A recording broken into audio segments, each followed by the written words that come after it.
27장 54절입니다. 네, 54절부터 할 차례예요? 네네. 네. 27장 54절. 백부장과 지난주 참 못했네요. 목사님들하고 교제했죠? 네네. 했어요. 네. 목사님들하고 교제했죠. 예. 한 분이 여기 그룹에 들어오고 싶다고. 네. 같이 하셔도 좋은데. 예. 다음에 보고 뭐 다른 분들도 와서 한 번씩 교제하시고 또 하면 나눔이 더 풍성하니까. 네네. 그렇죠. 예. 지난주에 너무 좋았어요, 목사님. 그러세요? 이게 처음 뵈신 목사님인데, 이제 꼭 정말 그런 교통함? 네. 이런 게 형제이구나. 이렇게 그 짧은 시간에 얼굴도 처음 뵙고, 대면을 해본 적도 없는데, 그냥 꼭 오랫동안 뵀던 분 같이, 그냥 마음이 같은 마음들이 느껴지니까 네. 되게 좋더라고요. 너무, 이런 게 진짜 교제구나. 이런 생각이 많이 들었어요. 네. 오시면은 뭐 저만 만나는 게 아니라 제가 교제하는 목사님들하고 다 소개해 드리면 또 그것도 참 굉장히 기쁨이 되고 좋을 거예요. 그래서 뭐 그룹들이 여러 그룹이 있으니까 그 그룹들을 이제 다 이렇게 만나면서 교제하시면 뭐 안정도 이렇게 하시면 더 풍성한 교제될 것 같고 원래는 이제 다른 그룹에 있는 분들하고 같이 이제 작년도 우포에서 한번 이렇게 말씀 세미나를 한번 캠프를 한번 하려고 했는데 코로나 때문에 이제 못했죠. 그래서 뭐 미국 이제 우리 목사님 사모님들 오시면은 그때 맞춰가 한 번씩 또 우포에서 말씀 세미나 같은 거 같이 한번 해도 좋을 것 같아요. 그러면 여러 돌아가면서 나누고 돌아가면서 간증도 하고 교제하면은 훨씬 더 풍성. 예. 기회가 오면 좋겠네요. 자, 오늘 마태복음 27장 54절 보겠습니다. 백부장과 및 함께 예수를 지키던 자들이 지진과 그 되는 일들을 보고 심히 두려워하여 가로되 이는 진실로 하나님의 아들이었도다 하더라. 자, 결국은 그 십자가 사건에서 뭐가 드러났냐 하면 누가 하나님의 아들이냐 하는 게 드러났죠. 네. 누가 하나님의 아들이냐 이게 이제 영적 싸움의 핵심입니다.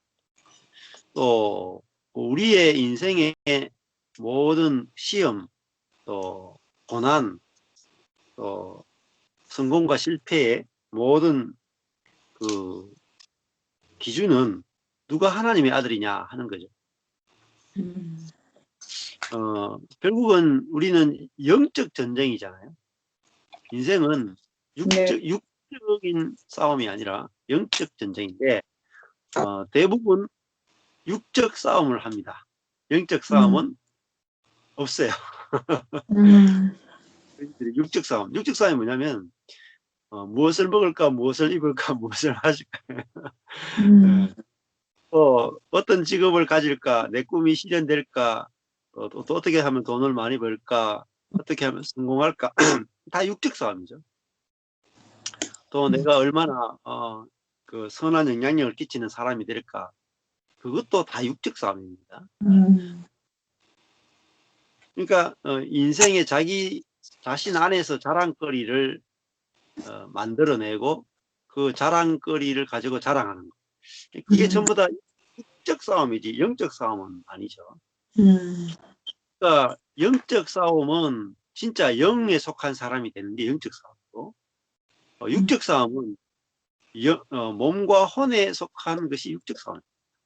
혼도 육적 싸움에 속하는 거예요. 그래서 영적 전쟁의 핵심이 뭐냐? 영적 전쟁의 핵심은 참 하나님의 아들이 되는 거죠. 하나님의 아들. 그 참 하나님의 아들은 누구냐 할 때 그 십자가에 달려 있는 그 예수님이 참 하나님의 아들이다. 이게 이제 비밀입니다. 비밀. 우리는 그 로마 황제나 또 이스라엘의 헤롯 왕이나 아그리파 왕이나 뭐 이런 그 왕들, 총독, 빌립보, 그러니까 그 빌라도, 총독 이런 사람들을 볼 때에 또 바리새인, 율법학자, 대제사장 이런 사람을 볼 때에 하나님의 아들이라고 생각을 하죠. 그 목사님들 가운데도 아주 그 능력이 나타나는 분, 또 교회가 큰 분, 또 막 하나님께 대하여 막 열심히 있는 분, 그런 분, 또 선한 분, 그런 아들 같다 이렇게 생각을 하잖아요. 저도 처음 목회할 때는 복음주의 4인방 목사님들을 쫓아다녔어요. 그분들이 진짜 하나님의 아들로 보였단 말이죠. 야, 정말 목회를 하려면 저런 분들처럼 요즘 이제 만약에 이제 감리교로 치면은 뭐 유기승 목사님 이렇게 볼 수 있겠죠. 예. 아무래도 제일 유명한 분이 아마 유기승 목사님이 아닐까, 감리교 쪽에는. 한국 안에서는 그럴 것 같아요. 제일 많이 대중에게 알려집니다. 또 뭐 한국에서는 또 뭐 이재철 목사님이 또 굉장히 유명했죠.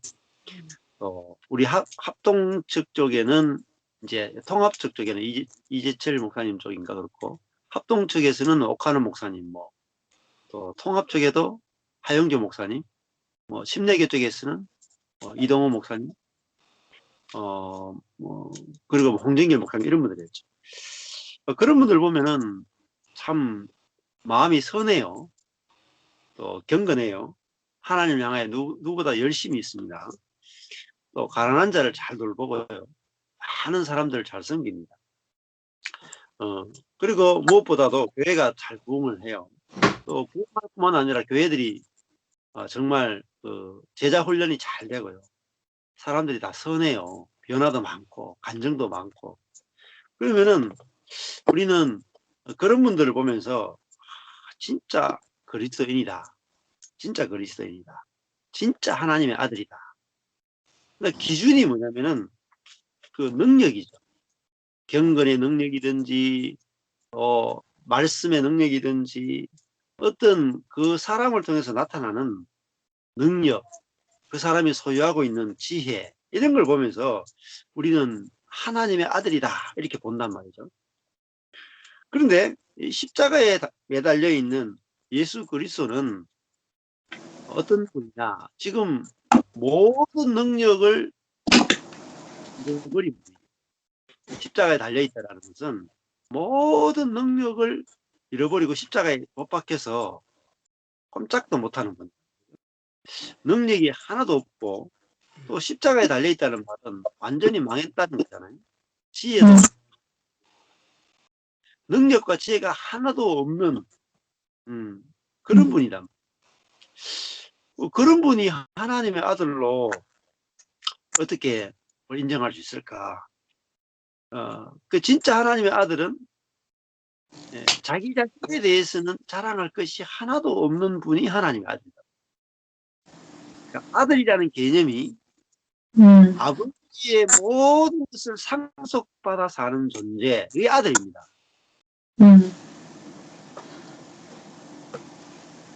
아들의 개념이 아주 분명해야 돼요. 아들의 개념은 아들은 자기 것이 없어요. 아들은 아버지의 것으로만 사는 존재. 그게 아들입니다. 이 개념을 알아야 우리가 사단을 이길 수 있어요. 왜냐하면 사단은 우리보다 능력 있고 지혜가 있거든요. 그러니까 우리 사단을 볼 때 하나님의 아들 같다 이렇게 본단 말이에요. 또 사단과 연합된 사람들을 볼 때 사단과 연합된 즉 혼적인 사람, 그러니까 몸의 능력이 나타나는 사람. 그러니까 몸의 능력하면 우리는 악한 능력만 생각하는데 그게 그렇지 않습니다. 몸의 능력은 선악을 먹은 거거든요. 선의 능력이 나타나는 것도 사단과 연합된 거예요. 근데 이게 선이 나타나면은 하나님의 아들이다 이렇게 생각해요. 절대 사단은 무조건 악한 존재라고만 생각하잖아요. 거기서 인류가 속은 거죠. 사단은 악한 존재로 나타나는 게 아니라 사실은 선한 존재로 우리에게 더 나타납니다. 광명의 천사가. 그래서 하나님의 아들이 누구냐 할 때 사단은 선한 모습으로 나타나서 내가 하나님의 아들이다 이렇게 한단 말이죠. 거기에 모든 사람이 썩고, 그래서 우리도 어떤 사람이 되기 원하냐면 선한 하나님의 아들이 되기를 원합니다. 그리고 선한 영향력이 나타나기 원하고 선한 능력을 가진 존재, 또 선한 지혜를 가진 존재가 합니다. 그래서 성경도 많이 연구하고요, 기도도 많이 하고요, 선교도 많이 하고 목회도 열심히 해서 하나님을 닮은 존재가 되기 원합니다. 그러니까 우리 하나님 닮기 원하잖아요. 그죠? 하나님의 뭘 닮고 싶으냐? 하나님의 선하심, 능력, 또 하나님의 성품을 담기 원하죠. 근데 하나님의 성품을 담기 원하는데 그것도 사실은 하나님의 성품을 우리가 닮을 수가 있나요? 닮을 수 없습니다. 우리는 빈 그릇이기 때문에 하나님의 성품을 닮을 수 없고 하나님을 소유할 수 있어요. 하나님과 연합될 수 있지 하나님을 닮을 수는 없단 말이에요. 그래서 여기서 완전 썩은 거죠. 우리가 하나님을 닮자. 그거는 뭐냐면 내가 노력해서 하나님의 그 선하심과 성품을 닮아서 내가 하나님처럼 높아지고 싶다라고 하는 사단에게 완전 썩은 거죠. 진짜 하나님의 아들은 누구냐? 진짜 하나님의 아들은 십자가에 달려있는 그 벌거벗은 예수가 하나님의 아들입니다. 자기 자신의 것은 하나도 없는 존재입니다. 완전히 하나님의 은혜만 담아낼 수 있는 존재. 빈 그릇이죠. 그게 바로 하나님의 아들입니다. 그러니까 하나님과 완전히 연합될 수 있는 존재. 그러니까 하나님의 능력과 지혜만 의지하고 하나님만을 표현하고 드러낼 수 있는 존재. 그러니까 십자가에 달려있는 이 예수님은 자기 자신의 능력과 자기 자신의 지혜는 조금도 드러낼 수 없는 사람. 그렇죠. 십자가에 달렸으니까 자기의 능력을 조금도 드러낼 수 없고 자기의 지혜를 조금도 드러낼 수 없어요. 그러니까 자기 자신은 조금도 못 드러내는데 하나님은 완전하게 드러내십니다. 그분을 하나님의 아들이. 이걸 알면은 우리가 사단을 이길 수 있습니다. 이걸 알 때만 사단을 이길 수 있어요. 그러니까 우리는 우리 자신의 능력이 파쇄되거나 우리 자신의 능력이 우리 자신의 지혜가 우리 자신의 인생이 발가벗겨지는 것, 상실되는 것을 싫어하고 상실될 때 어떻습니까? 우리 자신의 능력이나 지혜나 소유나 건강을 잃어버릴 때 우리는 어떻습니까? 굉장히 침륜에 빠지잖아요. 절망하잖아요. 상처받아요. 근데 그 절망하고 상처받고 염려하고 심륜에 빠지고 그게 뭡니까? 다 내가 산다는 것이고, 그리고 사단의 종로로 타고 있더라. 그러니까 하나님의 아들은 절대적으로 은혜로 사는 존재이기 때문에 자신이 능력이 없어도 자신이 지혜가 없어도 흔들리지 않는 존재가 바로 하나님의 아들인 거죠. 그래야 사단을 이기는 거잖아요. 그러니까 우리의 인생의 목적이 사단을 이기도록 하나님이 사람을 지어놨는데 사단을 이기는 데는 관심이 없고 우리는 내가 잘 먹고 잘 살고 내가 잘 되기 원하는 쪽으로 우리는 생각한단 말이죠. 그러니까 사단을 이기지 못하면 우리 인생은 영광이 하나도 없거든요. 그래서 모든 사람들이 이 사단을 이기는 길에 대해서 모른다는 거죠. 근데 예수님은 이 땅에 왜 오셨느냐? 사단과 그가 하는 일들을 다 무너뜨리고 이 사단을 이기기 위해서 오신 거예요. 아멘. 딴 일 하러 오신 게 아니에요. 사람하고 싸우러 오신 분이 아니죠. 예수님 보면은 사람하고는 절대 안 싸운다. 근데 우리는 이제 우리의 인생이 사단하고는 아주 친해요. 사람하고는 매일 싸웁니다. 매일. 사람하고 계속 다투고 경쟁하고 비판하고 정죄하고 누가 옳으냐 그러냐 갈라내고 매일 사람하고 싸우고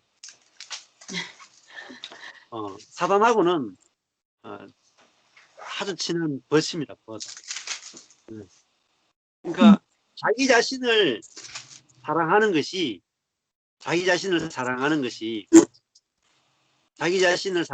곧 사단을 사랑하는 거예요. 예수님은 십자가에서 하나님의 뜻을 다 이루시죠. 예수님이 하나님의 모든 구원의 계획을 완전하게 다 이루시는 자리가 어디냐면 십자가. 그러니까 하나님의 모든 약속, 하나님의 계획, 하나님의 능력, 하나님의 지혜가 완전하게 성취되는 한 지점이 있다면 그것은 십자가입니다. 그러니까 십자가만큼 능력이 있고 십자가만큼 지혜로운 것이 없고요. 십자가에서만 사단이 처리됩니다. 어떤 곳에서도 사단은 처리가 안 됩니다. 십자가에서만 사단이 끝나는 거예요. 그래서 지진이 됐다. 지진은 땅이 흔들리는 거잖아요. 땅은 절대 흔들리지 않는 곳인데 지진이란 말은 그 사단이 다스리는 그 세계가 바로 땅이란 말이에요. 그런데 그 땅이 흔들렸단 말이에요. 깨졌단 말이에요. 파쇄됐다는 거예요. 그것이 왜 지진이 일어나느냐? 예수님이 십자가에서 죽었기 때문이죠. 그러니까 우리의 자아가 죽는 것은 사단을 끝내는 겁니다. 우리 속에 있는 사단을 끝낼 수 있는 비결은 우리 자신의 죽음밖에 없습니다. 그 죽음이 뭐냐면 나의 능력과 나의 지혜가 죽는 곳. 그게 바로 십자가죠. 그러니까 나의 능력과 나의 지혜 속에 뭐가 들어있냐면은 사단이 들어있습니다. 이게 가장 깊은 지혜예요. 그러니까 왜 우리의 능력과 우리의 지혜가 끝나야 되느냐? 내 개인의 능력과 개인의 지혜 속에 사단이 들어있기 때문에. 그러니까 사단은 어디에 있느냐? 우리 안에 있어요. 예수 그리스도는 어디 계시냐? 우리 영 안에 계시다. 하나님도 우리 안에 있고 사단도 우리 안에 있어요. 그러니까 밖에 계신 하나님 만나봤자 소용이 없고요. 밖에 있는 사단을 대적해봤자 아무 소용이 없습니다. 그러니까 우리가 싸워야 될 사단은 우리 안에 있는 사단이고 또 우리가 믿어야 될 신뢰해야 될 하나님은 우리 안에 계신 하나님. 아멘. 그래서 모든 것은 우리 안에서 이루어져요.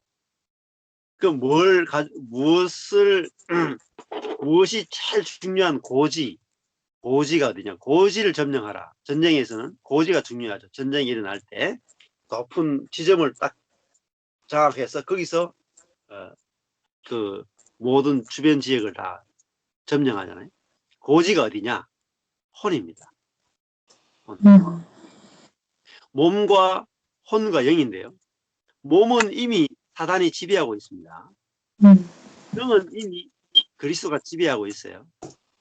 근데 뭘 탈피하려고 하겠어요? 고지. 우리도 북한과 남한이 중간에 그 38선이 있죠. 38선은 누가 점령하느냐 그 문제잖아요. 그것처럼 영적 전쟁은 혼에서 일어납니다. 그 혼은 생각, 감정, 의지죠. 자, 그러면 생각, 감정, 의지가 몸의 지배를 받으면은 사단이 이기는 거고, 생각, 감정, 의지가 그리스의 통치를 받으면은 그리스가 이기고 사단이 처리돼.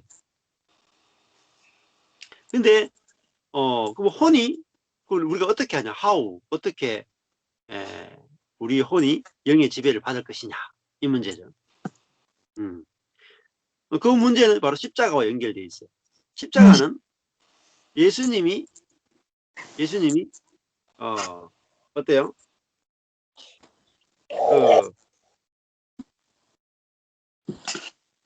다른 누가복음인가 다른 데 보면은 예수님이 내 목숨을 하나님께 의탁한다 하고 운명하시죠. 네. 그러니까 그 십자가는 죽음이잖아요. 죽음이라 하는 건 뭐예요?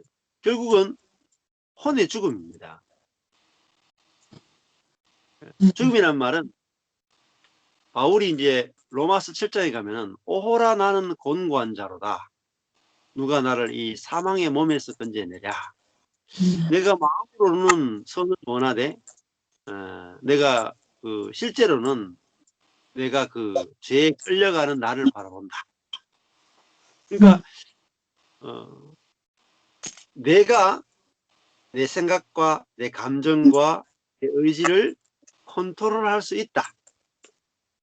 그래서 내가 내 생각, 감정, 의지를 컨트롤해서 내 몸에 있는 죄를 이기려고 노력하는 그게 율법주의거든요. 내 생각과 감정과 의지로 내 몸에 있는 죄를 이기려고 노력하는 모든 것들이 사실은 썩은 겁니다. 그게 혼을 강화시키는 거예요. 그러니까 혼의 능력을 강화시키면 혼의 잠재력, 그러니까 워치만이 책 중에 혼의 잠재력 하는 게 있거든요. 혼을 강화시키면 강화시킬수록 혼은 몸의 지배를 받습니다. 그러니까 혼을 의지하면 의지할수록 몸의 지배를 받습니다. 혼은 빈 그릇, 십자가라는 것은 능력과 지혜가 완전히 비어지고 죽는 곳이죠. 예. 그래서 혼을 의지하는 사람. 자, 그러니까 그 생각이 지능이 발달하고 생각이 발달한 사람, 그 다음에 감정이 풍부하고 감정이 발달한 사람, 또 의지력이 발달한 사람은 몸의 지배를 받습니다. 몸은 자기중심성이거든요. 자, 주변에 보면은 그 생각이 발달한 사람이 있죠. 그러니까 IQ가 굉장히 좋은 사람이 있습니다. IQ가 굉장히 좋은 사람은 뭐로 살아요? 평생 자기 IQ를 믿고 살아요. 그 다음에 EQ가 발달한 사람이 있어요. 감성이 너무 풍부해. 예. 그러니까 IQ가 발달한 사람은 주로 신중형들입니다.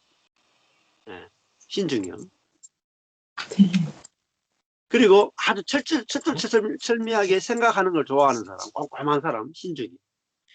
그 다음에 감정이 발달한 사람, 감성이 발달한 사람은 이제 사교형, 예. 아주 재능이 많은, 그리고 관계를 참 잘 맺고, 감성이 풍부하고 사랑이 많은 사람, 관계를 잘 맺는 그 사교형들은 주로 그 감정의 능력이 탁월한 사람들이죠. 예. 또 안정형도 감정 컨트롤이 잘 되는 사람입니다. 예. 또 그다음에 그 의지가 발달한 사람, 주도형, 일을 착착 진행을 잘하는 사람, 주도형. 예. 그리고 신중형도 일을 아주 꼼꼼하게 잘 진행하죠. 의지력이 아주 탁월합니다. 그러니까 생각이 발달한 사람, 감정이 발달한 사람, 의지가 발달한 사람은, 그거를 의지하는 사람은 다 사단의 종으로 사는 거예요. 이걸 아는 게 너무, 왜냐하면 내 생각이 다른 사람보다도 더 탁월하다고 자기 생각을 의지하는 사람은 자기 안에 계신 그리스도를 의지하지 않습니다. 자기가 사랑이 많다고 생각하는 사람은 자기 사랑을 표현할 뿐이지 그리스도의 사랑은 조금도 표현되지 않습니다. 또 의지가 견고하고 모든 것들을 이겨낼 만큼 의지가 강한 분이 있어요. 예, 그분은 자기의 의지력을 의지하고 자기 의지를 자랑할 뿐, 자기 약함을 자랑하냐. 그러니까 누가 하나님의 아들이냐? 바울이죠. 바울은 자기의 약함을 자랑했습니다. 그 약함을 자랑하는 게 무슨 약함이겠습니까? 자기의 생각의 약함, 자기의 감정의 약함, 자기의 의지의 약함이죠. 왜냐하면 내가 약할 때 곧 강합니다. 내 혼이 얼마나 약한지를 혼은 몸에 끌려갈 수밖에 없는 그런 존재에 불과하다. 그 혼의 약함을 아는 자가 바로 영의 지배를 받습니다. 그래서 혼의 약함을 아는 자가 누구냐? 하나님의 아들. 하나님. 근데 혼의 강함으로 사는 자는 사단의 아들로 사는 거예요. 이것이 하나님의 사람과 사단의 사람을 갈라내는 말씀의 검입니다. 근데 이게 이제 안 갈라져요. 잘. 말씀을 듣고 또 체험하고 나누고 하는 중에 계속 갈라지거든요. 내 안에서 말씀에 의해서 쫙 갈라지는 겁니다. 근데 우리는 이 말씀의 검은 무시무시하잖아요. 야, 이제 오늘부터 내가 내 생각을 의지하고도 못 살겠고, 내 감정을 가지고도 이거 살 수가 없고, 내 의지를 가지고도 살 수 없다. 야, 나 왜 살아야 돼? 그러니까 십자가는 무시무시한 것이죠. 예. 자기의 모든 혼을 쓰는 혼을 가지고 사는 삶이 아니라 영으로 사는 삶, 부활의 삶으로 넘어가는 거니까요. 예. 자, 근데 이 하나님의 아들이라는 개념을 이제 잘 보여주는 존재가 누구냐? 아마 이삭입니다. 이삭. 그 아브라함의 아들, 하나님 아브라함에게 아들 주겠다 했죠. 종을 주겠다고 하지 않았습니다. 그죠? 그러니까 종의 아들이 누구냐면 이스마엘이죠. 근데 아브라함에게는 이스마엘과 이삭이 있었죠. 이삭은 아들이고 이스마엘은 아들인 것 같지만 사실은 종의 아들은 종입니다. 누가 더 지혜롭고 누가 더 능력이 있나요? 이스마엘이죠. 15살 정도 나이가 많잖아요. 한 85세에 나왔으니까 이삭과 15살 차이 나니까 얼마나 나이 차이가 많이 나요. 저도 저희 형하고 10살 차이 났는데 어릴 때 진짜 정말 억울하더라고. 일방적으로 두들겨 맞아. 10살 차이 나니까 꼼짝도 못해. 그러니까 네 나중에 늙고 내가 젊을 때 보자 이거밖에 안 돼. 지금 이제 그 나이가 됐어요. 이제 제가 일을 바닥바닥 갈 때 네가 한 60살 되고 내가 50살 될 때 보자. 그때 내가 가만히 두나. 그렇다니까요. 그러니까 이스마엘은 능력 있고 지혜로운 장자죠. 이삭은 능력 없고 지혜 없는 동생이었잖아요. 근데 그래서 이스마엘은 자기 능력으로 살아요. 완전하게 자기. 근데 이삭은 아브라함이 노년에 낳은 아들이고 이스마엘은 아브라함의 능력으로 낳은 아들입니다. 자기의 정자를 가지고 낳은, 그죠? 자기 속에 있는 혼으로 낳은 아들입니다. 혼으로 낳은 아들 이스마엘이고 아브라함이 정자가 끊어졌을 때, 즉 혼이 끝났을 때 낳은 아들이 이삭이거든요. 그러니까 아브라함의 혼이 끝났을 때 그 속에서 나온 것이 바로 이삭인데 이삭은 맞아 영이 흘러나왔단 말이죠. 이스마엘은 아브라함의 혼이 흘러나왔고 몸이 흘러. 아브라함의 몸에 있는 정자에서 나왔으니까 아브라함 자신이 만들어낸 겁니다. 성령으로 난 게 아니라 아브라함 자신 속에 있는 어떤 능력과 탁월함, 정자, 자신의 생명력에서 나온 것이 바로 이스마엘입니다. 그러니까 하나님의 나라가 되지 못해요. 이스마엘은 쫓아내라 그러죠. 아브라함 속에서 나온 것을 가지고는 하나님 나라가 되지 못해요. 하나님에게서 나온 것만이 하나님의 나라가 돼요. 그래서 이삭은 아브라함과 사라가 경수가 끊어진 다음에 오직 하나님께로부터 받아서 낳은 아들이 이삭입니다. 100% 은혜로 낳았죠. 그러면 하나님 하시는데 내가 하나님과 협력한 것이 아니라 완전히 100%로 낳은 아들이 바로 이삭입니다. 그러니까 진짜 하나님의 아들이죠, 이삭. 자, 보면은 이삭은 형보다도 능력도 없고 지혜도 없죠. 그러니까 하나님의 아들이 되는 것은 능력과 지혜로 되는 것이 아니다라는 걸 알 수 있죠.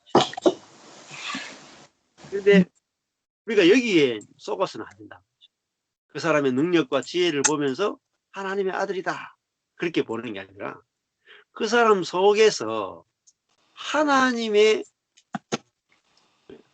생명이 나오느냐 안 나오느냐를 가지고 하나님의 아들이냐 아니냐를 알아보는 거죠. 또 그 사람의 것이 나오느냐 아니면 그 사람의 것은 전혀 중요하지 않느냐 이걸 보고 알 수 있는 거예요. 하나님의 아들은 자기 것에 대해서는 비어있단 말이에요. 그게 바로 그러니까 하나님의 아들은 아버지의 것을 흘려보내는 통로입니다. 그게 하나님의 아들입니다. 근데 이 자기 것은 없이 오직 혼은 통로일 뿐이고 자기의 생각, 자기의 감정, 자기의 의지, 자기의 능력, 자기의 의지는 우리 안에 계신 하나님의 영이 흘러가는 통로의 역할밖에 못해요. 그게 통로의 역할을 하는 것이 바로 하나님의 아들입니다. 우리의 혼을 하나님의 영이 흘러가는 통로로 비어있는 통로로 쓰임받는 그게 바로 하나님의 아들이죠. 그러면은 내 것이 나오는 게 아니라 하나님의 것이 나와요. 그래서 이런 말을 많이 씁니다. 출처가 중요하다. 워치먼니도 그런 표현을 많이 쓰는데 우리가 선을 행하느냐 악을 행하느냐가 중요하지 않습니다. 중요한 게 아니고 출처가 어디냐는 거예요. 어디서 나온 선이고 어디서 나온 악이냐.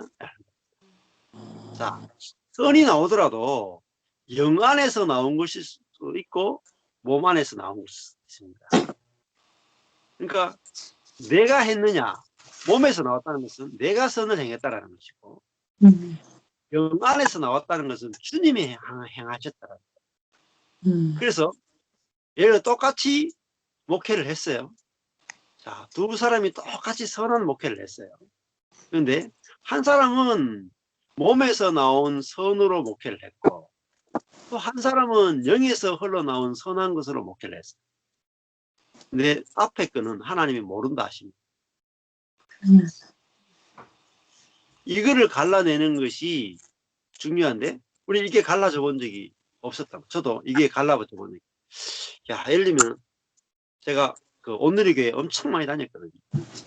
집처럼 돌아다니는데 그 하영경 목사님 보면서 어떻게 저렇게 선한 분이 있을 수 있을까? 어떻게 저렇게 열심히 있는 분이 있을까? 어떻게 저렇게 하나님을 사랑하는 분이 있을까? 어떻게 저렇게 목회를 성도를 사랑하고 한국교회를 사랑하고 저렇게 헌신적인 분이 있을까? 그런 생각했단 말이에요. 근데 그 출처가 어디냐? 그걸 따지는 법을 몰랐다. 출처. 근데 이제 지금 와서 생각해 보면 그 출처가 하나님으로부터 영에서 흘러나오는 게 아니라 대부분 몸과 혼에서 흘러나옵니다. 왜냐하면은 그 하영교 목사님은 그런 삶을 사는 게 가능한데 다른 사람은 그런 삶을 사는데 하영교 목사님의 삶에 참여가 안 돼요. 포함이 안 돼요. 그분이니까 그렇게 살 수 있는 거예요. 다른 사람은 그렇게 못 살아요. 저도 그분처럼 살려고 10년을 쫓아다녔는데 그분처럼 못 살겠더라고요. 가라이가 쫙 찢어지는 거예요. 그러니까 뱁새가 황새 쫓아가다 가라이 찢어진다고. 안 돼, 안 돼. 예. 그러니까 저게 혼의 능력이었구나를 이제 알게 됩니다. 그러니까 그분의 삶에 제가 참여가 안 되는 거예요. 너무너무 선한 영향력이 있는 분인데 그분처럼 제가 못 사는 거예요. 저는 실패자인 거죠. 근데 그분은 어떻게 그렇게 살았느냐? 그분은요, 어마어마한 열심이 있어요. 어마어마한 열심이. 열심은 어디서 나왔냐? 그 다 몸에서 나와요. 예. 그러니까 그 열심히 하다가 결국은 이제 병에 걸려가 돌아가셨거든요. 너무너무 그 몸을 돌보지 않고 열심히 하셔가지고. 예. 그래서 이제 뭘 보면 알 수 있느냐? 그 교회 부교역자들 있죠. 부교역자들, 부목사님들. 5년을 못 넘깁니다. 5년. 너무 탈진해가지고. 오바를 그래가지고. 너무너무 5년 하고 나면은 이제 힘이 없어가지고 더 이상 할 수 없어. 그래가지고 나오는 거예요. 그만큼 주님의 교회와 주님을 위해서 목숨 걸고 목회했단 말이에요. 그러니까 그 옥하는 목사님도 목회 그 타이틀이 뭐냐면 광인론이에요. 제자 훈련에 미치지 않으면 안 된다. 그러니까 결국은 미칠 만큼 열정이 없으면 안 된다. 그러니까 하나님을 위해서는 우리의 모든 몸을 불살라야 된다. 이게 옥하는 목사님 목회 방침이었거든요. 그러니까 목회자가 교회와 하나님의 일에 미치지 않으면은 부교육자들을 모아놓고 야단쳤단 말이야. 당신이 어떻게 목사냐? 그렇죠. 하나님께 미치지 않고 헌신하지 않는 게 어떻게 목사냐? 그러면 때려치워라. 이렇게 할 정도로 아주 강하게 야단쳤어요. 그러니까 할 말이 없잖아요, 목회자들이. 할 말이 없으니까 열심히 했어요. 열심히 하니까 교회가 부흥해요. 네. 저도 그래 했어야 되는데 마음대로 하도록 놔뒀다가 그러니까 우리의 열심을 불태우면은 자랑하게 돼 있습니다. 그 다음에 다른 사람과 나를 구분하게 돼 있습니다. 그래서 이제 예를 들면은 옥하는 목사님하고 저하고 만나가 교제가 안 돼. 제가 그렇게 많이 갔는데 옥하는 목사님하고 저하고 1대1로 앉아가 이야기 나눠본 적이 없어요. 왜 그러냐면 가까이 하기엔 너무 먼 당신이. 네. 뭐가 차이 납니까? 첫 번째, 교인 숫자가 차이 나요. 또 유명도가 차이 나요. 능력이 차이 나요. 차이 나는 게 너무너무 많아. 그러니까 앉아서 교제가 안 돼.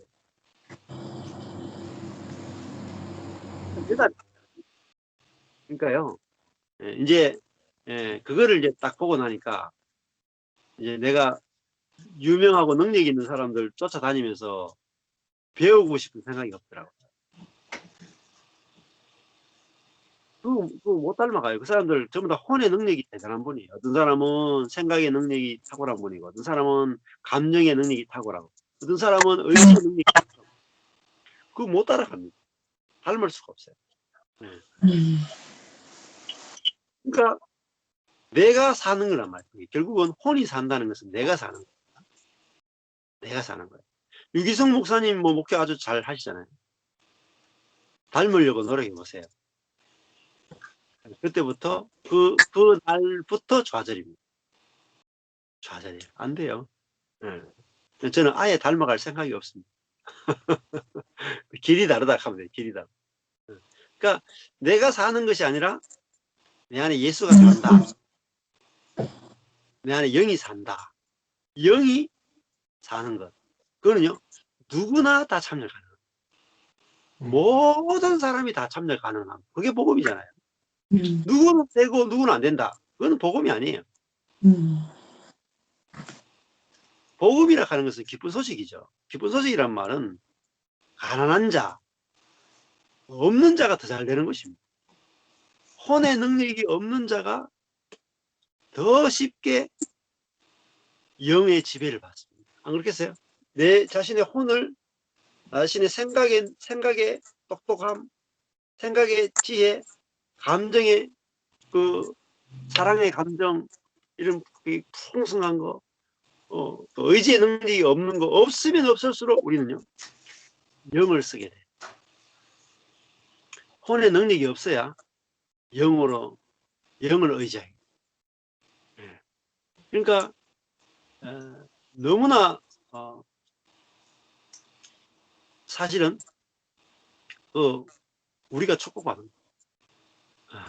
알고 보면 저는 나도 하영룡 목사님처럼 좀 저런 좀 복을 받았으면 좋겠다. 이제 속으로 그런 생각이 들더라고요. 말은 표현 안 해도 그런 게 좀 깔려 있었던 것 같아요. 근데 복음을 딱 깨닫는 순간에 아유, 내가 하영룡 목사님보다 내가 훨씬 큰 복을 받았구나. 내가 하영룡 목사님처럼 저렇게 목회하다가 내 인생이 끝났으면 왜 그래? 이야, 참 내가 진짜 복받은 사람. 왜? 내가 혼으로 사는 것이 가짜라는 걸 알게 됐습니다. 알게 된 이유가 혼으로 사는 삶이 망했으니까. 망하고 영으로 사는 삶이 딱 비춰졌다. 그 영으로 사는 삶은 누구나 다 참여 가능합니다. 그 혼의 능력이 대단한 사람들도 혼의 파쇄를 통해서 영으로 살아가거든요. 워치만니도 혼이 대단히 발달한 사람이에요. 워치만니. 그런데 그 혼이 아무것도 아니라는 사실을 알게 되므로 영으로 살고 영이 흘러나온 사람입니다. 자, 이제 그 재밌는 그 예화 중에 하나가 그 워치만니가 그 중국 지하교회를 지도자들 교회 개척하는 사람들 이렇게 파송했거든요. 파송할 때 제일 처음에는 혼의 능력이 탁월한 제자들을 파송했어요. 그러니까 중국에서 유명한 대학교 나온 굉장히 엘리트 청년들 있잖아요. 엘리트면서도 헌신한 친구. 엘리트 중에도 교회를 위해서 헌신한 사람들을 뽑아가지고 중국 여러 곳에 교회를 개척하기 위해서 흩어서 됐습니다. 다 실패. 다 실패. 그러고 나서 워치먼니가 병이 들고 나서 병 들었을 때 쓴 책이 자기가 이제 내 인생이 마지막이겠다 싶어서 병 들은 가운데서 요양하면서 쓴 책이 영에 속하다. 몸과 혼과 영에 얘기하는 책. 그리고 나중에 또 살아가지고 오랫동안 살았거든요. 근데 그 영에 속한 사람 쓰면서 왜 썼느냐면은 자기가 지금까지 혼에 속한 그리스도인을 길러냈다. 생각을 선하게 하고 감정이 사랑이 풍부하고 의지가 투철한 그런 그리스도인을 만들어내는 게 훈련의 목적이었다. 근데 다 실패하고 내가 혼으로 사람들을 혼을 강화시키고 혼을 훈련시키는 것이었구나 깨닫고 나서 그 다음에요 영에 속한 사람들을 자기가 영에 속한 것을 경험하고 그러면서 영에 속한 제자들을 파송했는데 그러니까 혼을 의지하지 않는 사람을 파송합니다. 그러니까 가서 중국의 지하교회들을 막 세우기 시작해요. 그리고 교회가 든든히 서가게 돼요. 혼이 생각, 감정, 의지가 발달했다는 말. 자기를 자랑한다. 그리고 결국은 자기를 높이고 싶은 욕심에 굴복당합니다. 사람. 철저하게. 혼을 의지하는 사람은 자기중심적인 사람이 되고 자기를 자랑하는 사람이 되고 남을 판단하고 정죄하는 사람. 나는 이것도 못해? 이 이제 우리 속에 들어있는 거. 내가 이 생각이 발달한 사람은 그 정도도 생각 못해? 이렇게 또 이 사랑이 많은 사람이잖아. 다른 사람은 그 정도 사랑도 없나? 이렇게 의지가 발달한 사람은 아이고 그것도 하나 못하나 그것도 하나 못 참나. 주일날 아침에 11시 예배 그것도 못 나오나 그 정도 의지력도 없나. 우리는 내가 생각, 감정, 의지 중에 잘하는 부분은요, 절대 긍휼이 흘러나와요. 내 혼이 발달하고 혼을 발달한 그것을 의지하는 모든 곳에서 선악과가 나옵니다. 살리는 게 나오는 게 아니라 죽이는 것밖에 안 나와요. 네. 그래서 그 혼의 능력이 끝나는 곳이 어디냐? 그게 십자가. 네. 혼의 파세예요. 그게 자아의 파세. 내 생각, 감정, 의지가 전혀 그죠? 믿을 게 못 돼요. 그 혼이 발달하면 발달할수록 뭐예요? 몸의 지배를 받는데. 그걸 아는 사람은 자기의 혼을 부인하는 거예요. 그 예수님이 자기를 부인하고 자기 십자가를 지고 나를 쫓을 거냐 할 때, 그때 그 자기를 부인한다 할 때는 그 혼을 부인한다. 내 혼은 아무 힘이 없습니다. 내 혼은 철저하게 자기중심적이고 하나님처럼 높아지려고 하고 철저하게 선하게 지식으로 살아가고 자기만 잘났다고 하는 그것에 지배를 받습니다. 내 혼은 아무것도 아닙니다. 이렇게 주님을 쫓아가는 사람이 참 하나님의 아들이다. 그래서 예수님은 그 십자가에 달려 있는데, 그 십자가에 달려서도 예수님은 그 속에서 이제 사람들을 판단하고 정죄하는 말이 안 나오잖아요. 그들이 하는 짓을 알지 못합니다. 저들 용서해 주십시오. 예수님 속에서는 예수님이 만약에 십자가도 자기의 의지력으로 지고, 그죠? 자기의 능력으로 십자가를 졌다면 예수님 십자가에서 판단이 나왔을 거예요. 야, 너희들은 어떻게 그렇게 나쁜 짓만 하냐? 판단 정죄가 나왔을 거예요. 근데 예수님이 자기의 능력으로 십자가를 진 것이 아니라 하나님께 끌려갔기 때문에, 아무 능력 없이 끌려가서 십자가 달렸기 때문에 다른 자기를 십자가 못 박는 사람들을 보면서도 나도 내 혼이 아무 능력이 없는데 저들도 자기 몸에 있는 저 정욕을 이길, 죄를 이길 능력이 없구나 하고 그들과 하나가 되셨다. 네. 그게 십자가의 능력입니다. 그래서 누가 하나님의 아들이냐, 이 정체가 완전히 드러나는 곳이 바로 십자가죠. 그래서 그러니까 하나님의 아들, 완전히 은혜로 사는, 영의 공급으로 살아가는 존재, 그것이 바로 하나님의 아들이고, 이 사람은 그 은혜로 살기 때문에 모든 것을 이제 그 안식을 누리게 되는 거죠.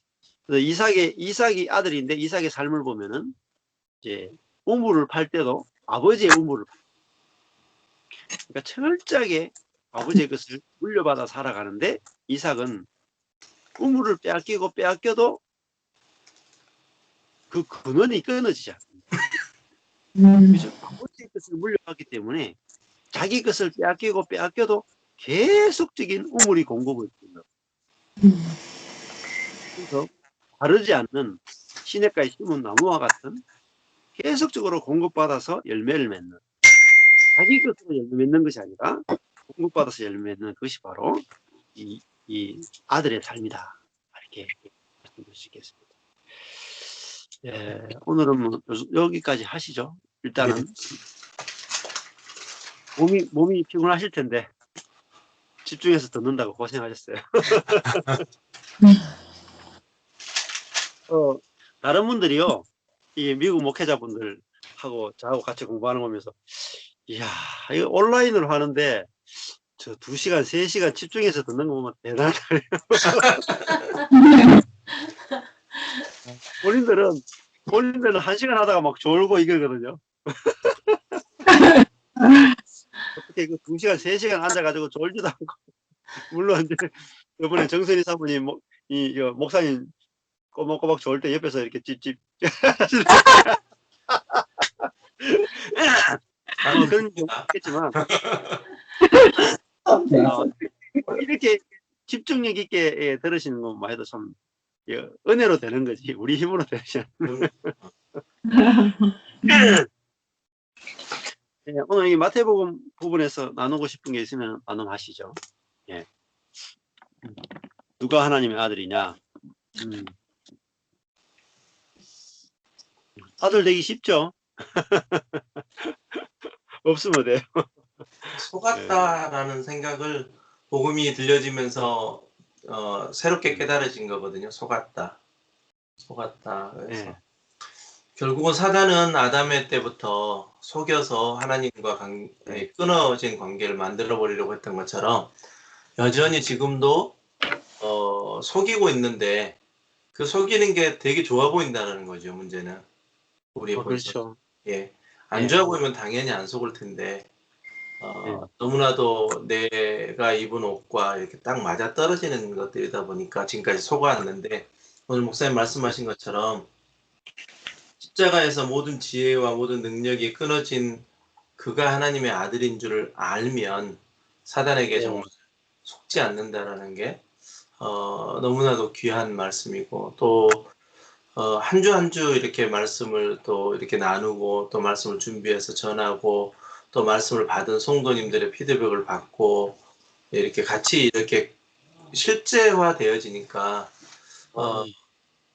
요즘에 이제 뭐가 느껴지냐면 머리로 아는 것은 도저히 아는 게 아니구나. 예. 먹어져서 아는 거, 배불러 봤던 기억, 또 예를 들어서 뭐 상처도 뭐 아무리 나도 아프다 해도 자기가 직접 경험해 보지 않으면 그 상처의 아픔을 모르는 것처럼 내게 흔적이 남아 봐야 그 상처가 실제적인 이런 상처였구나라는 것들이 경험이 되는 것들이 너무너무 감사하고 또 속았다라는 이것들이 예전에는 무엇에 속았는지도 실은 잘 모르고 선악인데 악에 속았다라고만 생각했던 그 속음이 이제는 좀 더 굉장히 구체적이고 또 사단의 속임수들이 내 자신의 이 타락한 게 정말 죽은 죄인이었던 것을 보니까 이 복음과 율법을 구별하는 것도 좀 쉬워지는 것 같아요. 예. 옛날에는 복음과 율법이 구별이 안 됐던 게 뭐냐면 자꾸 나를 합리화시키려고 하니까 나에게 벌어진 그 상황을 이걸 은혜라고 이야기하고 싶으니까 실제로 율법인데도 자꾸 은혜라고 이렇게 뭔가를 만들었잖아요. 근데 내 자신이 이거는 아니구나. 내 자신은 이미 타락한 그 사단의 지배를 받고 있는 생각, 감정, 의지구나. 이거를 인정하니까 복음과 율법이 훨씬 분명해지는 것 같아요. 예. 그래서 요즘은 좀 그 신앙 생활해왔던 이것들이 믿음 생활해왔던 것들이 무엇을 믿어야 되고 아까 말씀하신 내 안에 예수 그리스도 하나님을 믿어야 되는 것, 또 내 안에 사단이 함께 존재하고 있다라는 거, 이 사단과의 대적이라는 것들이 아주 구체화돼서 참 좋습니다. 그리고 또 성도님들과의 이 복음을 나눔에 있어서 또 실질적으로 열매들을 또 보게 하셔서 또 더 감사하고 그렇습니다. 그 성도들을 이 3년 만에 성도들이 경험한다는 건 참 이게 놀라운 거예요.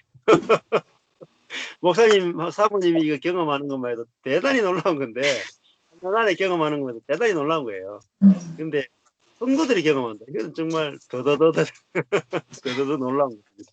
그러니까 지금 이제 이 코로나 시기가 돼서 저희 같은 경우는 이제 1년 딱 됐더라고요. 온라인 예배를 드린 지가.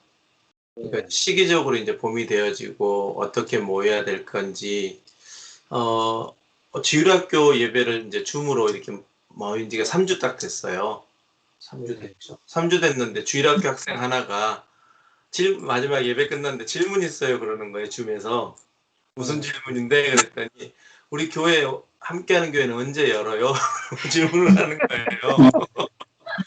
그러니까 사모님이 그 이야기를 듣고 실은 좀 당황하셨을 수도 있는데 그냥 이제 하나님이 좀 어떻게 보면 그냥 무난하게 이야기했지만 실제적으로 저희 내부적으로는 아내랑 저랑 이제 또 실제 이렇게 같이 은혜를 나누는 분들 입장에서는 하나님 일하시기 전까지는 우리가 앞서지 않는다라는 그것도 우리의 의지가 아니라 그러고 그냥 끌려가고 싶은 마음들이 좀 정돈이 되어져 가고 있거든요. 그래서 한 명 아니면 저랑 저희 아내만 뭐 이렇게 은혜를 나누 또 아들이 또 복음을 전하니까 하여튼 누가 됐든지 이렇게 은혜를 나누는 게 중요하지 외형적인 모습은 중요한 게 아니겠구나. 이런 것들로 좀 평안하게 이렇게 잘 끌려가는 것 같아요. 그래서 지금 시점상으로 좀 이제 애매한데 오늘 또 이제 아내랑 그런 이야기를 잠깐 나눴는데 하나님보다 앞서지 말고 하나님이 하시는 일대로 우리가 한번 보자. 하나님이 하게 하셔야 하는 거지 뭐 어떻게 바둥바둥 한다고 지금까지 안 됐지 않냐. 네, 이런 이야기도 또 나눴던 게 이런 복음이 내 안에서 참 안식과 평안을 주고 또 혹 수치스러운 일들도 수치로 보여지지 않고 이런 것들이 이제 복음이 실제화되는 느낌이 들어서 경험이 되어서 정말 좋습니다. 네, 네, 네. 그러니까 아까 전에 사모님이 거기 강사모님 말씀하시기를 이제 그 대구에 있는 목회자하고 이렇게 처음 보는데도 뭐 형제와 같은 그런 느낌이 든다. 그러니까 그래서 그렇거든요. 이게 혼이 파쇄되어지고 영으로 살게 되면은 그냥 이렇게 처음 보는데도 너무나 이렇게 친밀한 걸 느껴지고 마음이 확 열리거든요, 서로가. 예. 이렇게 네, 그 자기중심성이 그 부인되는 사람들과 같이 교제하면은 그 교제가 시간을 초월한단 말이죠. 예.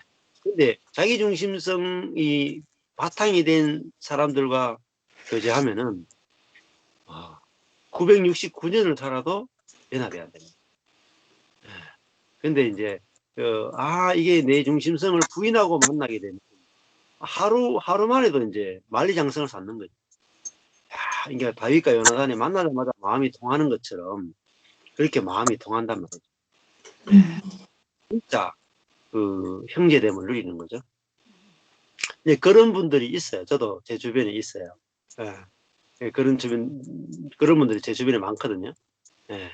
있긴 그러니까 이야기만 해도 그렇고, 만나기만 해도 그렇고, 그렇게, 너무너무 자기 자신처럼 이렇게 교통이 되고 연합되는 분들이 있는 그 기쁨은 이제 세상에 줄 수 없는 기쁨입니다.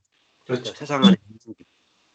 또 아마 이제 목사님도 아마 그 성도들하고 예전에 성도들과 교제할 때하고 이 십자가 복음을 3년 동안 전하고 나서 그걸 받아들이는 성도들하고 누리는 교제는 굉장히 다를 거예요. 그렇죠. 그렇죠? 네. 네. 그 교제의 깊이나 연합하는 그 엄청나게 다를 거고 또 그 서로가 안식하는 교제가 되거든요. 네. 우리는 뭐 혼으로 키우면요 나중에 뒤통수 칩니다. 결국은 자기가 옳다라는 것밖에 안 나와요. 근데 십자가 복음은 내가 틀렸습니다를 내놓을 수 있는 사람입니다.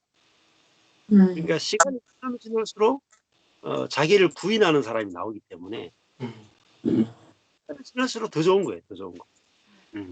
그러니까 그 교제가 얼마나 더 좋겠습니까? 시간이 지날수록 자기를 부인하는 사람이 나오니까 얼마나 더 소망이 있고 이건 이제 흔들리지 않는 소망을 가지게 되는 혼으로 교육시키면 결국은 예수님의 제자들처럼 배신하고 다 떠나는 거예요. 소망이 없는 거예요. 그러니까 저도 소망이 없는 것 때문에 돌아선 거죠. 완전하게. 내가 이렇게 10년을 했는데 내 옆에 남는 사람이 없구나. 그걸 보니까 완전히 돌아서게 된 거죠. 그리고 이제 지금도 제 옆에는 그 10년 동안 했던 지체들 가운데 지금도 정말 그 사랑하는 관계로 남아있는 지체들이 꽤 있어요. 꽤 있는데 너무나 많은 사람들을 잃었다. 혼으로 목회. 그래서 지금은 이제 영어로 목회하는 쪽으로 완전 돌이키게 된 거죠. 우리 사모님 나눔하고 싶은 거 있습니다. 그러니까 누가 하나님의 아들이냐, 그러니까 아버지의 상속자로서 그 유산을 받은 그대로 아버지의 것을 그대로 내어놓을 수 있는 자, 아까 말씀하신, 그러니까 근데 제가 아까 목사님이 영혼 몸에 대해서 말씀하실 때 그런 그러니까 감정과 저는 이제 생각형보다는 감정과 의지형이거든요, 사실. 그래서 감정과 의지를 통해서 지금까지 참 하나님 것을 내놓는 선이라고 생각했는데 이제 예. 이렇게 그러니까 지금까지는 그렇게 알았으니까 그렇게 내놓고 산 거죠. 그게 좋아 보였으니까. 근데 이 은혜의 복음이 들려지면서 이 혼에 속한 내가 이 사람이 나의 것, 내 모습, 내 본성의 것을 계속 강화시키면서 사실은 아이들에게도 또 성도들에게도 남편에게도 계속 내놓는 거잖아요. 이렇게. 예. 그러니까 이제 그런 게 조금씩 좀 구별돼 가면서 요즘에 어떤 현상이 있냐면 우리 저기 남편 목사님이 전 목사님한테 막 질의를 엄청 했잖아요. 예, 제가 예. 애들 설교를 준비하다 보니까 이 디테일한 부분이 내가 해결이 안 된 게 있잖아요. 이제 이거를 어떻게 설명해야 되지? 막 그러면 거꾸로 혼자 이제 독백처럼 근데 그게 왜 그랬을까? 이제 막 이러면서 해결이 안 되면 이제 남편한테 계속 내가 그럼 이제 또 남편이 자상하게 또 설명을 다시 해주고 본인이 받은 은혜를 또 나눠주고 이러면서 이제 이게 말씀을 선포를 할 때하고 안 할 때가 또 이렇게 다르구나. 이게 이제 예. 많이 느껴요. 왜냐면은 지난번까지는 이제 3주 전까지만 해도 그냥 제 안에 제 삶에서만 내 안에서만 이게 해결이 되면 됐는데 얘를 밖으로 꺼내려니까 이게 이제 내 안과 밖이 이게 일치가 돼야 되는 거잖아요. 근데 예, 맞 그게 이제 그래서 첫 주에 그렇게 혼란스러웠었나 봐요. 이 복음에 내게 확 이렇게 돼서 내 거였으면 내 열매면 내놓기가 얼마나 편하겠어요. 그냥 나온 대로 말만 해도 이렇게 다 내 속에 게 나올 텐데 내 것이 아닌 것을 내놓으려고 하니 그래서 이제 그러면서 저를 많이 이렇게 좀 더 디테일하게 그러니까 나는 예. 십자가를 지로 가는 삶을 산다고 생각했잖아요. 목회의 삶을 결정할 때부터 남편이 그 신학교 교수님이 아내가 다 인터뷰하면 아내가 허락하냐? 그럼 이 사람은 그 문제에 걸릴 이유가 없었잖아요. 너무 원했으니까. 그러니까 그 되게 교수님들 이상하게 본대요. 그러니까 이렇게 늦은 날에 하고 아내가 거부를 안 하고 보내준다는 것 자체도 신기한데 이렇게 엄청 서포트 해준다 그러면 되게 훌륭한 아내인 거죠, 제가.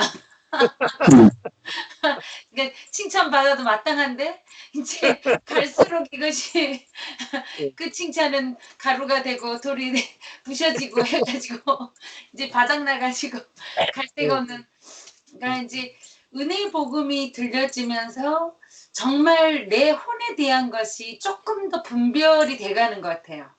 예. 그게 그렇게 구별이 잘 안 돼서 내가 이렇게 좋은 생각 하나님의 것을 내가 내놓는데 봐라 내가 남편은 이게 하나님의 거지 그리고 이제 옛날의 거를 싸그리 무시하려고 할 같은 그 그러니까 이제 십자가의 복음으로 이제 우리가 분별을 해볼 때 그 말을 남편이 이렇게 하면 제가 꼭 거부를 하는 게 그거 다 그런 거 아니야 내가 이제 분명히 이건 하나님이 하셨다니까 내가 소중하게 여기는 건 절대 안 버리고 싶은 거예요 제가 그거 하나님이 하셨지 그때 내가 어떻게 내 생각에 그런 생각이 났겠어 막 이렇게 하면서 거부를 많이 했죠. 근데 요즘 가만히 이렇게 혼이 이렇게 구별되고 그 몸에서 나오는 몸이 지배하는 혼이냐 영이 하나님의 영이 지배하는 혼이냐 이렇게 가만히 이렇게 디테일하게 들여다보니까 사실은 내 몸에서 내가 주관하고자 하는 하나님 예. 되고자 하는 그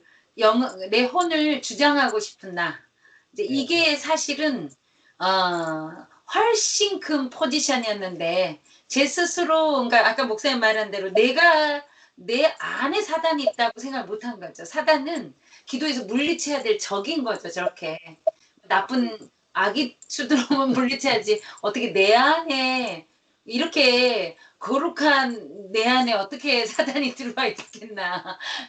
그러니까 사단이라는 것 자체를 그러니까 멀리서 외부에서만 생각했던 내가 좀 더 디테일하게 내 자신 안에서 좀 더 정직하게 정말 정직한 영으로 나를 바라볼 수 있는 예전에는 나 정말 기도 그 찬양 얼마나 해서 정직한 영을 나에게 주소서 그 찬양을 정말 수도 없이 정말 정직하고 싶으니까 근데 진짜로 들여다보니까 그거를 분별해내는 게 사실 정직한 영인 것 같아요.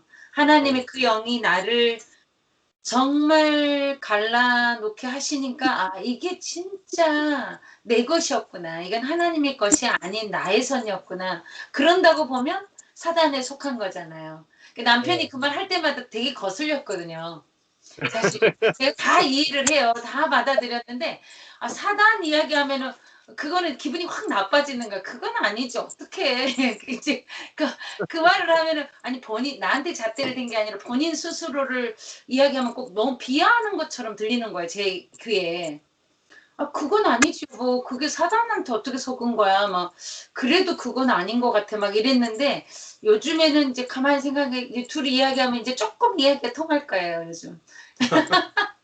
내가 이제 조금 받아들여져서. 그러니까 겉으로 보기는 내가 그래서 요즘에 그런 고백을 많이 해요. 객관적으로 세상의 눈으로 볼 때 선하고 부드럽고 온유하다고 생각했던 내가 훨씬 하나님 보시기는 더 악함을 가지고 있다. 내 것이 아까 말한 내 생각이나 그 사랑함이나 선함이 훨씬 많은 열매를 맺고 있어서 그걸 놓치기 싫은 거잖아요. 그게 좋아 보이니까. 그거를 싸그리 못 쓰는 거예요, 이게 아까워서. 근데 남편 같은 경우는 성향도 그렇지만 복음을 딱 받아들이고 과감없이 털어버리더라고요. 그러니까 언어도 그건 사단이 것이라고 자기 자신을 자꾸 그러니까 여보 그거는 너무 자신을 비하하는 것 같다고 내가 이제 자꾸 거슬리니까 그랬거든요. 근데 이제 요즘에는 맞지 정말 사단이 우리 안에서 까부른다. 그 밀가부르듯이 한다는 것이 이런 말이구나. 우리를 가지고 노는구나. 근데 그거를 모르구나. 이제 그래서 요즘 이제 아이들한테 복음을 전하면서 훨씬 제 삶의 디테일한 부분이 만져지는 것 같아요. 아, 그래서 예. 이제 십자가라는 게 정말 좀 더 실제적이고 구체적이고 세밀하게 내 삶 그러니까 십자가를 그렇게 바라봤지만 이게 안으로 쏙 들어와 버린 느낌? 아, 이제 예. 그 마음이 많이 요즘에 그 밸런스가 많이 있는 것 같아요. 아, 예. 감사합니다. 예. 이게 수술이 아주 이제 정교하게 되어지고 있네요. 그러니까 우리가 선한 것을 버리기가 힘들잖아요. 예. 근데 목사님들도 이렇게 해보면은 목사님 사면 해보면 선한 것 속에 사단이 있다. 음. 이게 키포인트예요. 키포인트. 예. 근데 그거를 못 버리고 선한 자기를 부인 못하거든요. 악한 자기는 부인할 수 있어도 선한 자기를 부인 못하거든요. 근데 그게 부인하고 싶은 마음도 이제 하나님 은혜로 가능한데 그게 되면은 그다음부터 아주 쉽습니다. 예, 굉장히 복음의 진척이 굉장히 쉽습니다. 왜냐면 그거를 이제 선한 자기를 버리려고 하니까 자기 인생이 아무것도 없잖아요. 그렇죠. 아무것도 없잖아요. 그러니까 아무것도 없는 것이 그게 하나님의 아들이거든요. 내 자신에 대해서는 자랑할 것이 하나도 없는 그게 십자가에 발가벗겨진 그분이 하나님의 아들이거든요. 근데 그 하나님의 아들한테 사단이 굴복한다니까. 그 벌거벗은 그 예수님 앞에 무릎을 꿇는다. 네. 왜냐면은 진짜 자기하고 다른 존재를 만났다. 모든 사람이 옷을 입고 있는데 자기는 이제 굉장히 화려한 옷을 입고 있는 거죠. 사단은. 그러니까 자기가 완전히 모델이 같다. 모델. 근데 웬만한 사람들이 옷 입고 와봤자 뭐 열등감 느끼겠습니까? 사단이. 근데 아프리카 갔는데 빨가벗고 살아. 빨가벗고 사는 동네에 가니까 이제 자기 옷이 아무 필요가 없는 거예요. 오히려 더운 나라 가니까 거추장스러운 거죠. 그것처럼 우리가 혼을 자랑하면은 혼의 능력이 제일 강한 놈이 누구냐? 사단입니다. 네. 근데 우리가 그 혼을 벗어버리면은 이제 사단에 대해서 전혀 부끄러울 필요도 없고 열등감 느낄 필요도 없고 사단의 세계를 완전하게 떠났어요. 네. 그러니까 사단이 이제 이길 수가 없는 거죠. 사단은 이제 우리의 혼을 강하게 해서 우리를 지배하려고 하는데 우리가 혼을 쓰지 않는 사람이 되면은 사단이 이제 우리 영을 지배 못해요. 우리 혼은 지배할 수 있어. 우리 영은 지배 못하거든. 사단이 지배할 수 있는 곳이 없어져 버립니다. 그게 그래서 이제 우리 혼을 의지하지 않고 우리 영을 의지하게 되면은 영이 우리의 혼을 지배하기 때문에 사단이 우리의 혼을 더 이상 지배할 수 없다. 예. 이걸 알면 이제 내가 다른 사람을 상담할 때도 그렇고 다른 사람을 도울 때도 그렇고 자녀를 양육할 때도 그렇고 어떤 방향으로 사람들을 내가 도울 수 있는지가 이제 보이거든요. 예. 저도 선명하게 이제 보여집니다. 예. 우리 정선 사모님하고 우리 정대성 목사님도 나눔하시죠. 예. 저는요, 저기 사모님하고 우리 같이 강 사모님하고 이렇게 한 주에 한 번씩 줌으로 이렇게 서로 책을 읽는 거 나누는데 제가 얘기하다가 이 생각을 한 거야. 사모님이 그 어린이 설교를 시작해서요. 제가 그 사모님 하는 거를 우리 그랜드오르한테 하려고 생각을 했어요. 그래서 사모님 나 이거 어떻게 할까? 그랬더니 저기 이렇게 뭐 사모님이 하는 것처럼 파워포인트 쓰고 그렇게 안 해도 쉽게 할 수 있다고 얘기하는 거야. 그래서 제가 우리 그랜한테 하려고 그러니까요. 뭐가 저기 페인트를 하고 뭐 할 일이 많아요. 그래서 걔하고 시간은 아직 안 났어요. 근데 그걸 하나 준비하려고 그러는데 이게 보통 일이 아니더라고요. 그림도 필요하고 그 타이밍도 필요하고 또 그런 게 이게 제가 그동안에 이제 애들 다 기르고 릴렉스 하고 있다가 조금만 해야 또 뭐 하려고 그러니까요. 그거 5분 준비하는 것도 보통이 아니더라고요. 그래서 내가 참 이게 전한다는 거가 쉬운 거가 아니구나. 그리고 이 복음이 전해지기 위해서는 조그만 한테도 할머니가 클리어 그 메시지를 갖고 있고 쉽고 애들이 좋아하게끔 할 수 있는 거를 이게 뭐 좀 준비하면서요. 되게 저한테 이게 와 이게 어느 사이에 이렇게 멀어졌나 이게 아이들한테 대화하고 교제하고 같이 하는 것이 그래서 요새는요 이렇게 그랜들하고 하는 거를 생각해 보면서 제가 이제 이렇게 조금씩이라도 해서 시작하려고 그래요. 좋습니다. 예. 그리고 우리 이 리타이어한 목사님들 사모님들이 몇 분 이렇게 저기 강 사모님이 한 메시지를 제가 보내드려요. 왜 애들이 있으니까 그랜칠드런들이 있으니까. 근데 되게 반응이 좋으시더라고요. 그리고 제가 또 하나 생각한 거는 이 할머니 할아버지들이 리타이어하고 시간은 많지만은 지금까지 목회하셨던 거하고 지금 전 목사님이 메시지 하는 거하고 너무 다르잖아요. 그래서 제가 이렇게 다 들어보라 그러지는 않고 어떤 거 이렇게 하나씩 이거 한번 들어보시라 그러는데 반응이 되게 이렇게 좋아하시면서 어느 사이에 벌써 다 들었다고 이렇게 얘기하더라고요. 근데 내가 진짜 그러니까 내가 갖고 있는 거를 버리는 게 어떤 신앙의 기준이 있잖아요. 지금까지 살아온 그거를 푸는 거가 내가 무너지기 전에는 이거는 또 지식으로 들어갈 수 있겠구나 그런 생각을 해봤어요. 그래서 anyway 열려지는 만큼 하면 되니까 저기 나랑 친한 사모님들 나랑 관계하시는 분들을 조금씩 이거를 들려주기 시작하는 거예요. 예, 할렐루야. 근데 그렇게 하면서요 더 가까워지는 것 같아요. 왜냐면은 생활을 나누게 되고 피드백을 조금 듣게 되고 그러니까요 저한테는 그런 부분이 조금 열려지는 부분이에요. 좋습니다. 그리고 오늘은 잠깐 어떤 이분도 제가 오래 교제한 사람인데 미국 교회 가는데 그 교회가 뭐 선교도 하고 전도도 하고 메시지가 좋고 막 너무 저기 과찬이에요. 근데 가만히 보면은 자기 자신이 바뀌는 거에 대해서는 나는 너무 괜찮은 거예요. 그러니까요. 이게 내가 내 신앙과 그래서 제가 갈라디아서 2장 20절을 얘기해 주면서 내가 율법과 내 옛사람이 죽기 전에는 새로운 그리스도가 내 안에서 사는 거는 너무 쉽지 않다고. 그러나 그 얘기를 해주는데 이렇게 반응이 안 오죠. 그래도 그냥 한번 던진 거예요. 그러니까요, 사람들이 내 주변에 다 그 수준에 있는 거죠. 저 같은 수준. 근데 제가 좀 바뀌어가는 부분을 조금씩 나누고 있는 거예요, 지금. 그러니까 어떤 큰 벽이 있는데 그 벽에 하나 이렇게 조금 바늘구멍 같이 이렇게 구멍이 조금 나기 시작하는 거예요. 손주들하고 하는 게 참 좋은데요. 예. 제가 아시는 목사님 계신데 그분도 이제 70 정도 은퇴하셨어요. 그럼 한 3,000명 정도 목회하셨거든요.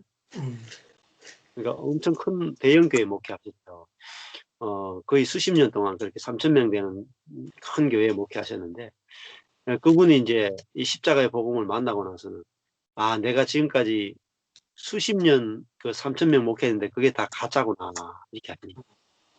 지금 뭐 하시냐면은, 지금 이제, 자기가 깨달은 복음을 가지고 주변의 사람들, 이제 후배 목회자들 만나서 그런 나눔을 하시고, 그 다음에 또 중요한 게 뭐냐면, 자기 손주들하고 성경 공부해.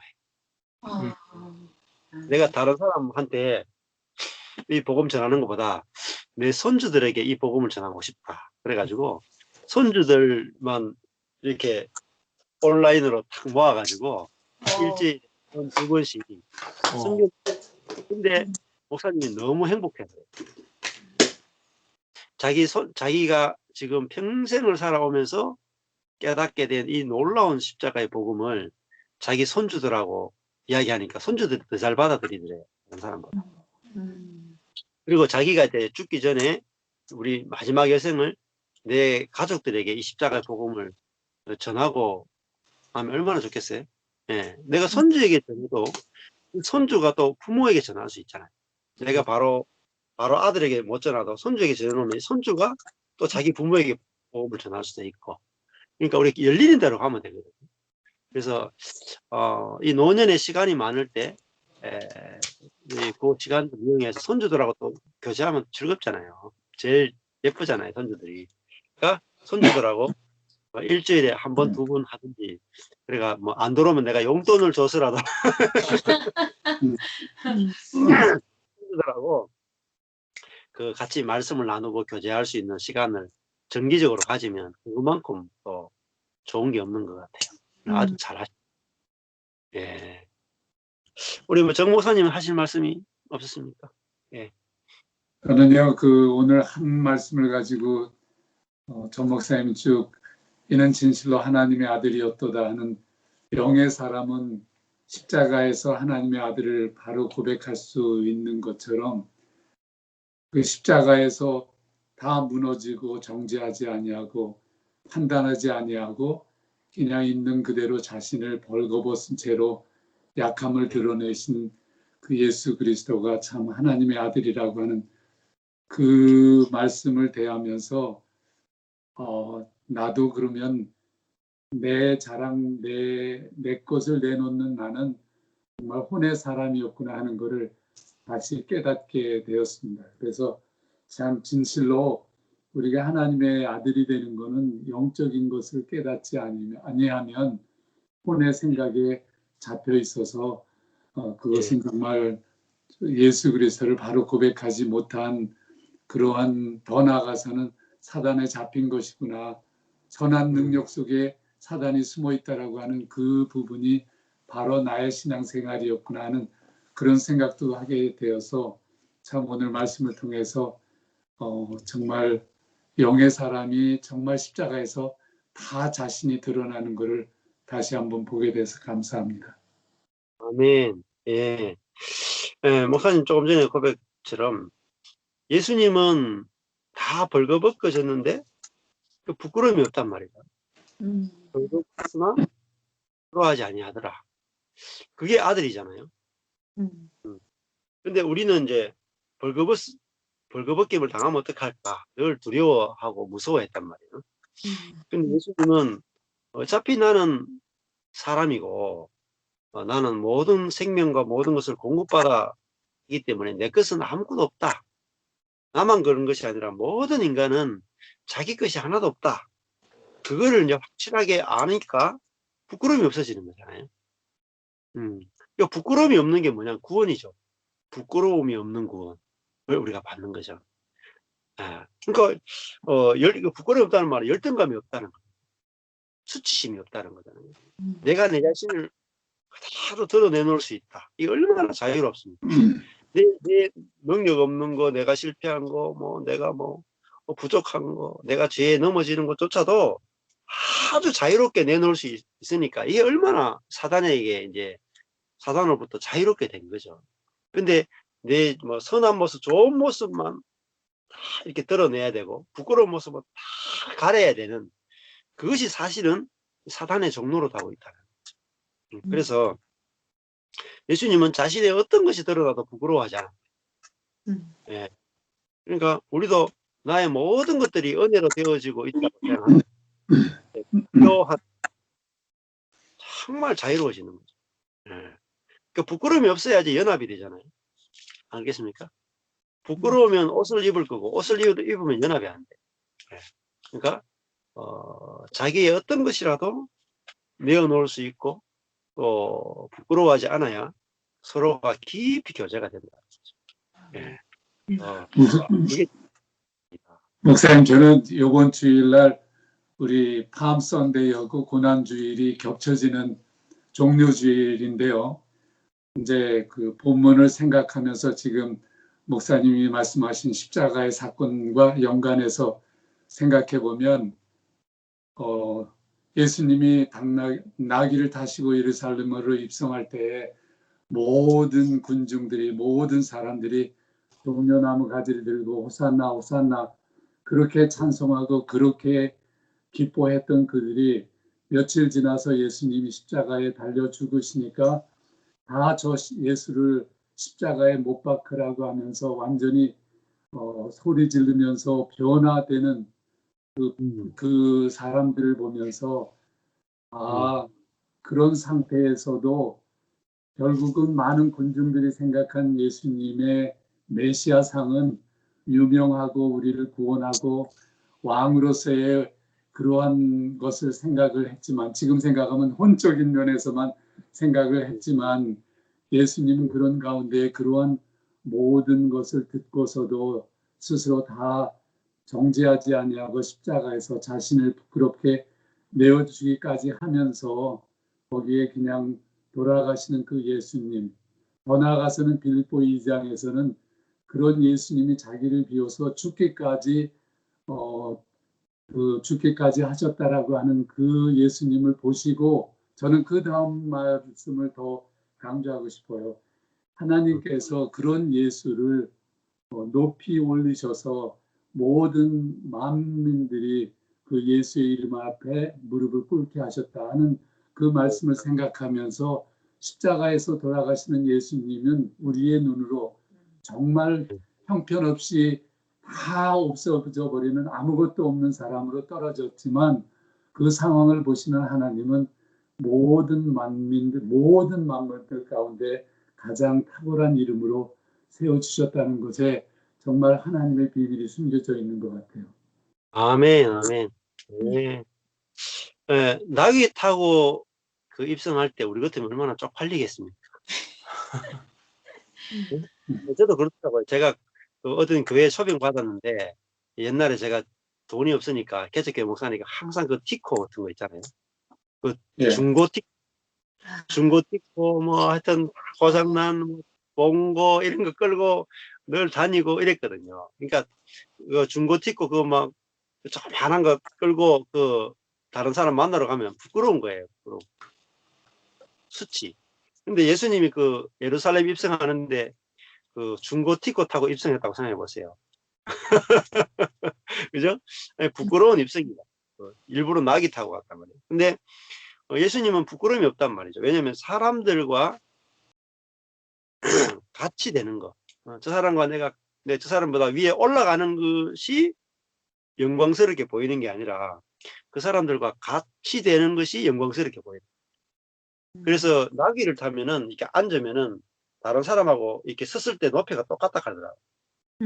말을 타면 다른 사람보다 이렇게 우러러 보여요. 근데 사람들과 눈높이가 같은 게 나귀 타면은 똑같다는 거예요. 똑같다. 근데 그것이 예수님에게는 다른 사람보다도 높아지는 것이 부끄러움이고 다른 사람과 같아지는 게 영광이지. 그러니까 우리하고 완전히 다른 영광을 보신 거예요. 그래서 우리도 야, 이게 진짜 다른 사람하고 내가 같구나. 이게 정말 영광스럽게 좋아 보이면 우리도 이제 그 길을 가게 되는 거고. 거기서 더 연합이 되는 거잖아요. 같구나 속에서 정말 행복이 있는지 다른 사람보다 높아지는 데서 행복이 있는 게 아니다라는 거죠. 감사합니다.